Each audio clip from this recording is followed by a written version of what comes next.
Las tentaciones de Eva presenta El gato negro, relato de terror de Edgar Allan Poe, voz Eva Grijalva. No espero ni pido que alguien crea en el extraño, aunque simple relato que me dispongo a escribir. Loco estaría si lo esperara, cuando mis sentidos rechazan su propia evidencia. Pero no estoy loco y sé muy bien que esto no es un sueño. Mañana voy a morir y quisiera aliviar hoy mi alma. Mi propósito inmediato consiste en poner de manifiesto, simple, sucintamente y sin comentarios, una serie de episodios domésticos. Las consecuencias de esos episodios me han aterrorizado, me han torturado y por fin me han destruido. Pero no intentaré explicarlos. Si para mí han sido horribles, para otros resultarán menos espantosos que barrocos. Más adelante, tal vez, aparecerá alguien cuya inteligencia reduzca mis fantasmas a lugares comunes. Una inteligencia más serena, más lógica y mucho menos excitable que la mía, capaz de ver en las circunstancias que temerosamente describiré una vulgar sucesión de causas y efectos naturales. Desde la infancia me destaqué por la docilidad y bondad de mi carácter. La ternura que abrigaba mi corazón era tan grande que llegaba a convertirme en objeto de burla para mis compañeros. Me gustaban especialmente los animales, y mis padres me permitían tener una gran variedad. Pasaba a su lado la mayor parte del tiempo, y jamás me sentía más feliz que cuando les daba de comer y los acariciaba. Este rasgo de mi carácter creció conmigo, y cuando llegué a la virilidad, se convirtió en una de mis principales fuentes de placer. Aquellos que alguna vez han experimentado cariño hacia un perro fiel y sagaz, no necesitan que me moleste en explicarles la naturaleza o la intensidad de la retribución que recibía. Hay algo en el generoso y abnegado amor de un animal que llega directamente al corazón de aquel que con frecuencia ha probado la falsa amistad y la frágil fidelidad del hombre. Me casé joven y tuve la alegría de que mi esposa compartiera mis preferencias.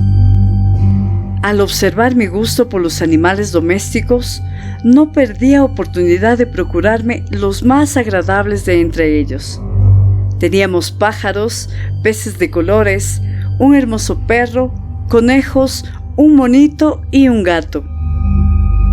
Este último era un animal de notable tamaño y hermosura, completamente negro y de una sagacidad asombrosa. Al referirse a su inteligencia, mi mujer, que en el fondo no era poco supersticiosa, aludía con frecuencia a la antigua creencia popular de que todos los gatos negros son brujas metamorfoseadas. No quiero decir que lo creyera seriamente, y solo menciono la cosa porque acabo de recordarla. Plutón, tal era el nombre del gato, se había convertido en mi favorito y mi camarada. Solo yo le daba de comer y él me seguía por todas partes en casa. Me costaba mucho impedir que anduviera atrás de mí en la calle. Nuestra amistad duró así varios años, en el curso de los cuales, enrojezco al confesarlo, mi temperamento y mi carácter se alteraron rápidamente por culpa del demonio, intemperancia.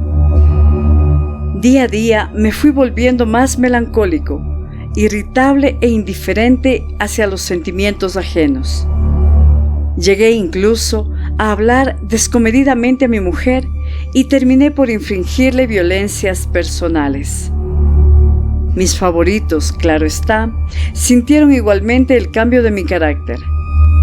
No solo los descuidaba, sino que llegué a hacerles daño.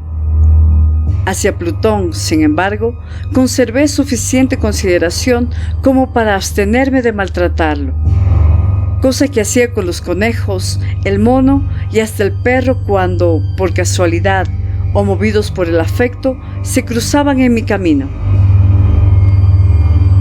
Mi enfermedad, empero, se agravaba. Pues, ¿qué enfermedad es comparable al alcohol? Y finalmente, el mismo Plutón, que ya estaba viejo y por tanto algo enojadizo, empezó a sufrir las consecuencias de mi mal humor. Una noche en que volví a casa completamente embriagado, después de una de mis correrías por la ciudad, me pareció que el gato evitaba mi presencia. Lo alcé en brazos, pero asustado por mi violencia, me mordió ligeramente en la mano. Al punto se apoderó de mí una furia demoníaca y ya no supe lo que hacía. Fue como si la raíz de mi alma se separara de golpe de mi cuerpo. Una maldad más que diabólica, alimentada por la ginebra, estremeció cada fibra de mi ser. Sacando del bolsillo el chaleco con cortaplumas, lo abrí mientras sujetaba al pobre animal por el pescuezo. Y deliberadamente le hice saltar un ojo. Enrojezco, me abrazo, tiemblo mientras escribo tan condenable atrocidad. Cuando la razón retornó con la mañana, cuando hube disipado en el sueño los vapores de la orgía nocturna, sentí que el horror se mezclaba con el remordimiento ante el crimen cometido. Pero mi sentimiento era débil y ambiguo, no alcanzaba a interesar al alma. Una vez más me hundí en los excesos y muy pronto ahogué en vino los recuerdos de lo sucedido. El gato, entre tanto, mejoraba poco a poco. Cierto que la órbita donde faltaba el ojo presentaba un horrible aspecto, pero el animal no parecía sufrir ya. Se paseaba, como de costumbre, por la casa, aunque, como es de imaginar, huía aterrorizado al verme. Me quedaba aún bastante de mi antigua manera de ser para sentirme agraviado por la evidente antipatía de un animal que alguna vez me había querido tanto. Pero ese sentimiento no tardó en ceder paso a la irritación. Y entonces, para mi caída final e irrevocable, se presentó el espíritu de la perversidad. La filosofía no tiene en cuenta a este espíritu, y sin embargo, tan seguro estoy de que mi alma existe como de que la perversidad es uno de los impulsos primordiales del corazón humano, una de las facultades primarias indivisibles, uno de esos sentimientos que dirigen el carácter del hombre. ¿Quién no se ha sorprendido a sí mismo 100 veces en momentos en que cometió una acción tonta o malvada por la simple razón de que no debía cometerla? No hay en nosotros una tendencia permanente que enfrenta descaradamente al buen sentido, una tendencia a transgredir lo que constituye la ley, por el solo hecho de serlo. Este espíritu de perversidad se presentó, como he dicho, en mi caída final. Y el insondable anhelo que tenía mi alma de vejarse a sí misma, de violentar su propia naturaleza, de hacer mal por el mal mismo, me incitó a continuar y, finalmente, a consumar el suplicio que había infligido a la inocente bestia. Una mañana, obrando a sangre fría, le pasé un lazo por el pescuezo y lo ahorqué en la rama de un árbol. Lo ahorqué mientras las lágrimas manaban de mis ojos y el más amargo remordimiento me apretaba el corazón. Lo ahorqué porque recordaba que me había querido y porque estaba seguro de que no me había dado motivo para matarlo. Lo ahorqué porque sabía que, al hacerlo, cometía un pecado mortal que comprometería mi alma hasta llevarla, si ello fuera posible, más allá del alcance de la infinita misericordia del Dios más misericordioso y más terrible. La noche de aquel mismo día en que cometí tan cruel acción, me despertaron gritos de ¡incendio! Las cortinas de mi cama eran una llama viva y toda la casa estaba ardiendo. Con gran dificultad pudimos escapar de la conflagración mi mujer, un sirviente y yo. Todo quedó destruido. Mis bienes terrenales se perdieron y desde ese momento tuve que resignarme a la desesperanza. no incurriré en la debilidad de establecer una relación de causa y efecto entre el desastre y mi criminal acción. Pero estoy detallando una cadena de hechos y no quiero dejar ningún eslabón incompleto. Al día siguiente del incendio, acudí a visitar las ruinas. Salvo una, las paredes se habían desplomado. La que quedaba en pie era un tabique divisorio de poco espesor, situado en el centro de la casa, y contra el cual se apoyaba antes la cabecera de mi lecho. El enlucido había quedado a salvo de la acción del fuego, cosa que atribuí a su reciente aplicación. Una densa muchedumbre habíase reunido frente a la pared y varias personas parecían examinar parte de la misma con gran atención y detalle. Las palabras extraño, curioso y otras similares excitaron mi curiosidad. Al aproximarme, vi que en la blanca superficie, grabada como un bajo relieve, aparecía la imagen de un gigantesco gato. El contorno tenía una nitidez verdaderamente maravillosa. Había una soga alrededor del pescuezo del animal. Al descubrir esta aparición, ya que no podía considerarla otra cosa, me sentí dominado por el asombro y el terror. Pero la reflexión vino luego en mi ayuda. Recordé que había ahorcado al gato en un jardín contiguo a la casa. Al producirse la alarma del incendio, la multitud había invadido inmediatamente el jardín. Alguien debió de cortar la soga y tirar al gato en mi habitación por la ventana abierta. Sin duda, habían tratado de despertarme en esa forma. Probablemente la caída de las paredes comprimió a la víctima de mi crueldad contra el enlucido recién aplicado, cuya cal, junto con la acción de las llamas y el amoníaco del cadáver, produjo la imagen que acababa de ver. Si bien en esta forma quedó satisfecha mi razón, y aquenó mi conciencia sobre el extraño episodio, lo ocurrido impresionó profundamente mi imaginación. Durante muchos meses no pude librarme del fantasma del gato, y en todo ese tiempo dominó mi espíritu un sentimiento informe que se parecía, sin serlo, al remordimiento. Llegué al punto de lamentar la pérdida del animal y buscar, en viles antros que habitualmente frecuentaba, algún otro de la misma especie y apariencia que pudiera ocupar su lugar. Una noche, en que borracho a medias me hallaba en una taberna más que infame, reclamó mi atención algo negro posado sobre uno de los enormes toneles de ginebra que constituían el principal moblaje del lugar.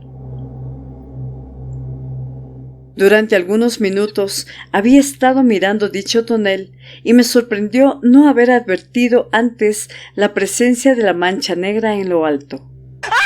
Me aproximé y la toqué con la mano.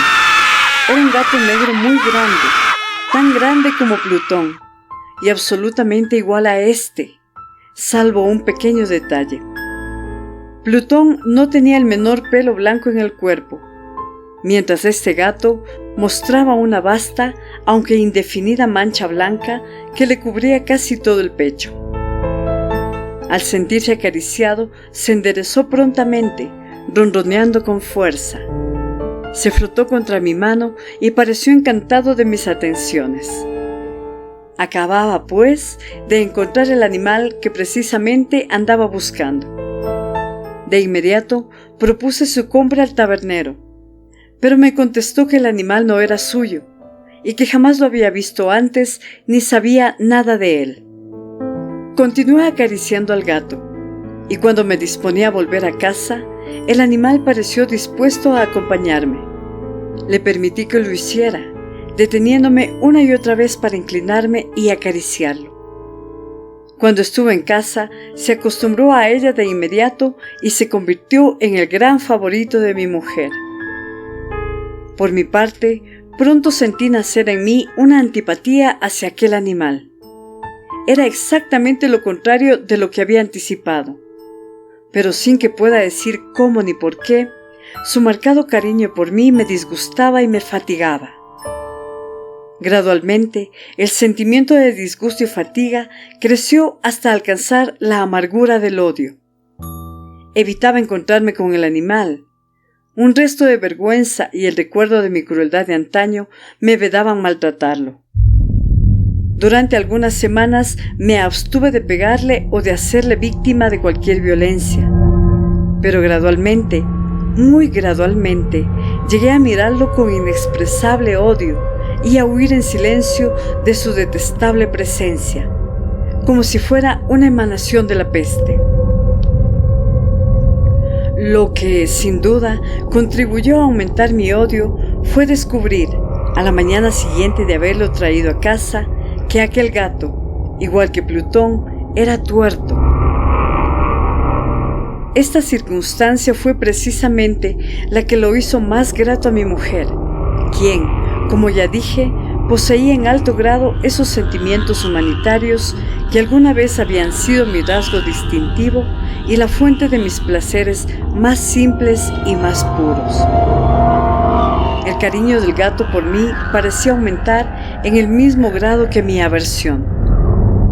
Seguía mis pasos con una pertinencia que me costaría hacer entender al lector. Donde quiera que me sentara, venía a ovillarse bajo mi silla o saltaba a mis rodillas, prodigándome sus odiosas caricias. Si echaba a caminar, se metía entre mis pies, amenazando con hacerme caer. O bien clavaba sus largas y afiladas uñas en mis ropas para poder trepar hasta mi pecho. En esos momentos, aunque ansiaba aniquilarlo de un solo golpe, me sentía paralizado por el recuerdo de mi primer crimen. Pero sobre todo, quiero confesarlo ahora mismo, por un espantoso temor al animal. Aquel temor no era precisamente miedo de un mal físico, y, sin embargo, me sería imposible definirlo de otra manera. Me siento casi avergonzado de reconocer, sí, aún en esta celda de criminales me siento casi avergonzado de reconocer que el terror, el espanto que aquel animal me inspiraba, era intensificado por una de las más insensatas quimeras que sería dado concebir. Más de una vez mi mujer me había llamado la atención sobre la forma de la mancha blanca de la cual ya he hablado, y que constituía la única diferencia entre el extraño animal y el que yo había matado. El lector recordará que esta mancha, aunque grande, me había aparecido al principio de forma indefinida, pero gradualmente, de manera tan imperceptible que mi razón luchó durante largo tiempo por rechazarla como fantástica, la mancha fue asumiendo un contorno de rigurosa precisión.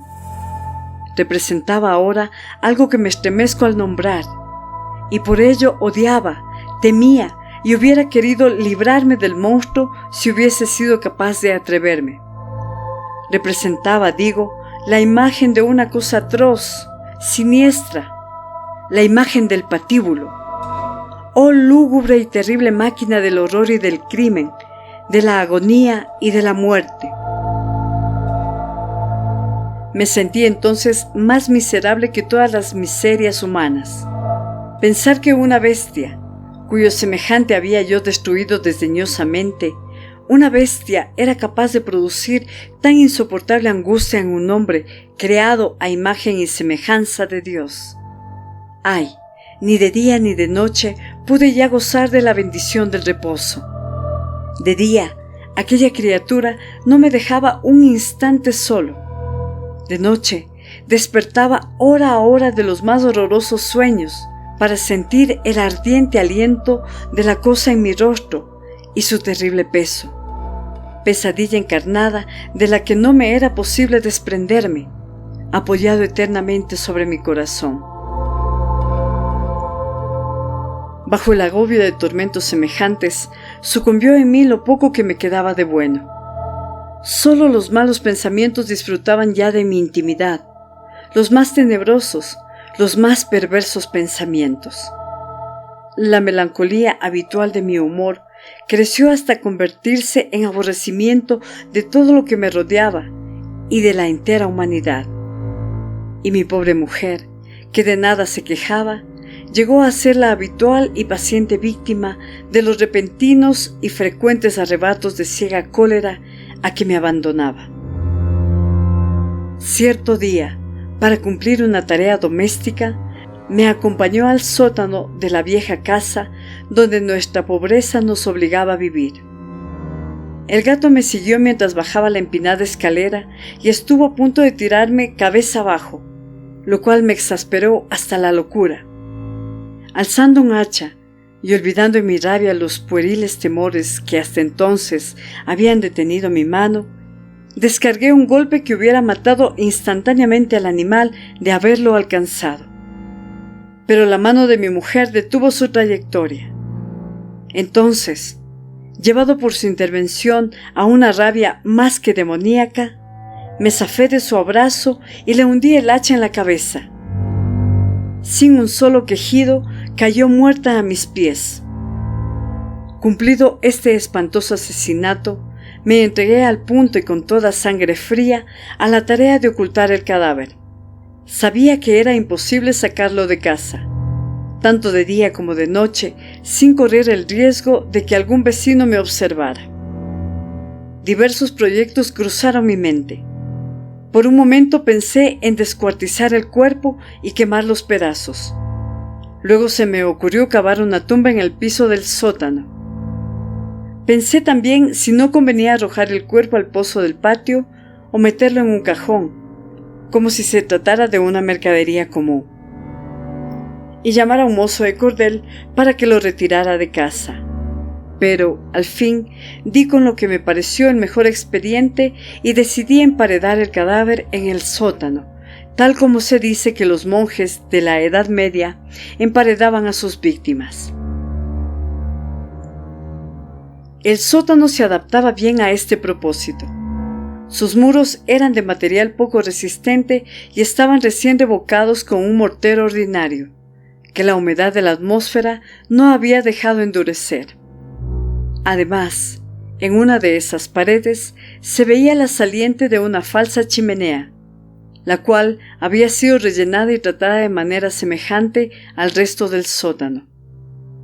Sin lugar a dudas, sería muy fácil sacar los ladrillos en esa parte, introducir el cadáver y tapar el agujero como antes, de manera que ninguna mirada pudiese descubrir algo sospechoso. No me equivocaba en mis cálculos. Fácilmente saqué los ladrillos con ayuda de una palanca y, luego de colocar cuidadosamente el cuerpo contra la pared interna, lo mantuve en esa posición mientras aplicaba de nuevo la mampostería en su forma original.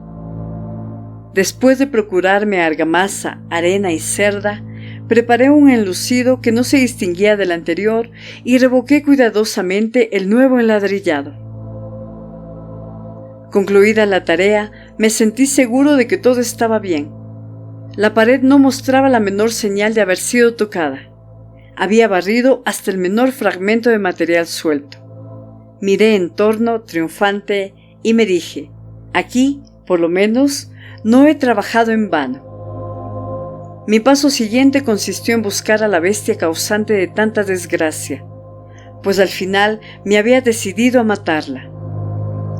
Si en aquel momento el gato hubiera surgido ante mí, su destino habría quedado sellado, pero, por lo visto, el astuto animal, alarmado por la violencia de mi primer acceso de cólera, se cuidaba de aparecer mientras no cambiara mi humor. Imposible describir o imaginar el profundo, el maravilloso alivio que la ausencia de la detestada criatura trajo a mi pecho. No se presentó aquella noche, y así, por primera vez desde su llegada a la casa, pude dormir profunda y tranquilamente. Sí, pude dormir, aún con el peso del crimen sobre mi alma. Pasaron el segundo y el tercer día y mi atormentador no volvía. Una vez más, respiré como un hombre libre. Aterrado, el monstruo había huido de casa para siempre. Ya no volvería a contemplarlo. Gozaba de una suprema felicidad, y la culpa de mi negra acción me preocupaba muy poco. Se practicaron algunas averiguaciones, a las que no me costó mucho responder. Incluso hubo una pesquisa en la casa, pero naturalmente no se descubrió nada. Mi tranquilidad futura me parecía asegurada. Al cuarto día del asesinato, un grupo de policías se presentó inesperadamente y procedió a una nueva y rigurosa inspección. Convencido de que mi escondrijo era impenetrable, no sentí la más leve inquietud. Los oficiales me pidieron que los acompañara en su examen. No dejaron hueco ni rincón sin revisar. Al final, por tercera o cuarta vez, bajaron al sótano. Los seguí sin que me temblara un solo músculo. Mi corazón latía tranquilamente, como el de aquel que duerme en la inocencia. Me paseé de un lado a otro del sótano. Había cruzado los brazos sobre el pecho y andaba tranquilamente de aquí para allá. Los policías estaban completamente satisfechos y se disponían a marcharse. La alegría de mi corazón era demasiado grande para reprimirla. Ardía en deseos de decirles, por lo menos, una palabra como prueba de triunfo y confirmar doblemente mi inocencia. «Caballeros», dije, por fin, cuando el grupo subía la escalera. «Me alegro mucho de haber disipado sus sospechas. Les deseo felicidad y un poco más de cortesía. Dicho sea de paso, caballeros, esta casa está muy bien construida». En mi frenético deseo de decir alguna cosa con naturalidad, casi no me daba cuenta de mis palabras. Repito que es una casa de excelente construcción. Estas paredes, ¿ya se marchan ustedes, caballeros? Tienen una gran solidez. Y entonces, arrastrado por mis propias bravatas, golpeé fuertemente con el bastón que llevaba en la mano sobre la pared del enladrillado tras del cual se hallaba el cadáver de la esposa de mi corazón. «Que Dios me proteja y me libre de las garras del archidemonio». Apenas había cesado el eco de mis golpes cuando una voz respondió desde dentro de la tumba. Un quejido, sordo y entrecortado al comienzo, semejante al sollozar de un niño, que luego creció rápidamente hasta convertirse en un largo, agudo y continuo alarido, anormal como inhumano, un aullido, un clamor de lamentación, mitad de horror, mitad de triunfo, como solo puede haber brotado en el infierno de la garganta de los condenados en su agonía y de los demonios exultantes en la condenación. Hablar de lo que pensé en ese momento sería locura. Presa de vértigo, fui tambaleándome hasta la pared opuesta. Por un instante, el grupo de hombres en la escalera quedó paralizado por el terror. Luego, una docena de robustos brazos atacaron la pared, que cayó de una pieza. El cadáver, ya muy corrompido y manchado de sangre coagulada, apareció de pie ante los ojos de los espectadores. Sobre su cabeza, con la roja boca abierta y el único ojo como de fuego, estaba agazapada la horrible bestia, cuya astucia me había inducido al asesinato y cuya voz delatora me entregaba al verdugo. Había emparedado al monstruo en la tumba. Hoy, en Las Tentaciones de Eva, hemos escuchado El gato negro de Edgar Allan Poe. Lectora Eva Grijalva.